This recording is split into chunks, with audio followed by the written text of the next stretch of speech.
All right, here's a shingle repair job. And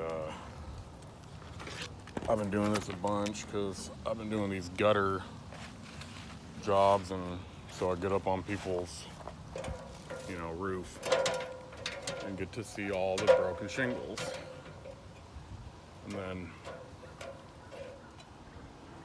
if I find a broken shingle, I'll tell them, hey, I'm already here.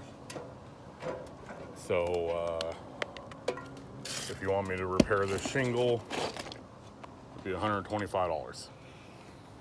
And so, I'm already there making 100, and then 125 is like way low for a shingle. I'm really thinking about going up. But